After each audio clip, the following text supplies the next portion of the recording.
Praise the lord. మన ప్రభు అయిన యేసుక్రీస్తు నామములో మీ అందరికీ నా హృదయపూర్వకమైన వందనాలండి. దేవునికి స్తోత్రాలు.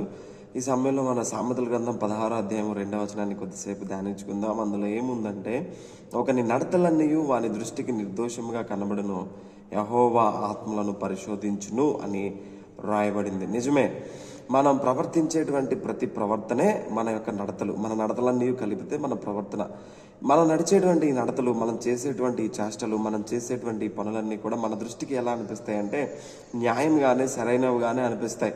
మనం సరైనది చేయకపోయినప్పటికీ, ఒక్కోసారి తప్పు మార్గంలో ఉన్నప్పటికీ, తప్పుడు విధానాల్లో ఉన్నప్పటికీ, తప్పుడు అలవాట్లు కలిగి ఉన్నప్పటికీ, సిగరెట్లు తాగినా, మందు తాగినా, డ్రగ్స్ తీసుకున్నా, లేకపోతే వెచ్చలవిడిగా తిరిగినా, ఈ లోకంలో ఉన్నటువంటి చెడ్డ చెడ్డ పనులన్నీ సమాజం యాక్సెప్ట్ చేయనటువంటివి మరియు దేవుడు కూడా అనుమతించినటువంటి పనులు చేస్తున్నప్పటికీ కూడా మన దృష్టికి మనకి కొన్నిసార్లు ఏమనిపిస్తుంది అంటే అది సరైనదిగానే కనపడుతుంది, నిర్దోషంగానే కనపడుతుంది. దోషం చేస్తూ కూడా మనకు నిర్దోషంగానే కనిపిస్తుంది. ఎందుకంటే మనం దానికి ఏదో ఒక సపోర్టింగ్ థియరీ మనకి మనం చెప్పుకుంటూ ఉంటాం. ఇది ఎందుకు చేశాను, ఇది ఈ కారణం చేత చేశాను, ఇది ఈ కారణం చేత చేశాను, ఈ కారణాలన్నీ కలిసి ఈ పని నేను చేశాను, కానీ నేను తప్పు చేశాను అని మనకి అనిపించదు. మనం దోషం చేశామనే విషయం మనకి అర్థం కాదు.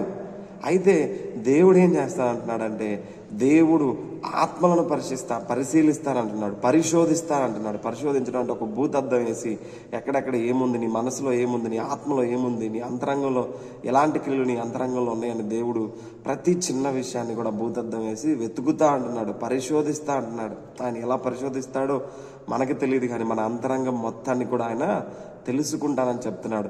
మనం నోటితోటి బయటికి ఏదైనా చెప్పొచ్చు, ఏ మాట అయినా మాట్లాడవచ్చు, సపోర్టింగ్ తిరిగి మనకి మనం చెప్పుకోవచ్చు, ప్రజలకు కూడా చెప్పొచ్చు, నేను అందుకు చేశాను, ఎందుకు చేశాను, అలా కాదు, ఇలా కాదు అని ఏవో చెప్పొచ్చు. కానీ దేవుడు మన అంతరంగంలో మన అబద్ధం చెప్పలేం. దేవుడు ఆ అంతరంగానే చూసేస్తా అన్నాడు. ఆ అంతరంగం చూసేసాక మనం ఏం చెప్పినా మాత్రం ప్రయోజనం ఏముంది? ఏమీ లేదు. కాబట్టి మనం ఏం చేయాలంటే మన అంతరంగాన్ని మనం మొట్టమొదటిగా శుద్ధి చేసుకోవాలి. అంతరంగంలో ఉన్నటువంటి తప్పుడు ఆలోచనలు, తప్పుడు భావనలు, సరికానటువంటి విధానాలను మనం తీసేసుకుంటే మంచి విషయాలు అందులోకి ప్రవేశిస్తాయి, మంచి ప్రవర్తన అందులోకి వస్తుంది. అప్పుడు మనం ఆటోమేటిక్గా మంచిగా ప్రవర్తిస్తాం. అప్పుడు దేవుడు మన అంతరంగాన్ని చూసినా కూడా అది మంచిగా కనబడుతుంది. అప్పుడు దానిని బట్టి ఆయన సంతోషిస్తాడు. కాబట్టి దేవుడు ఆ విధంగా మన అంతరంగాన్ని శుద్ధి చేయునుగాక. ఆమేన్.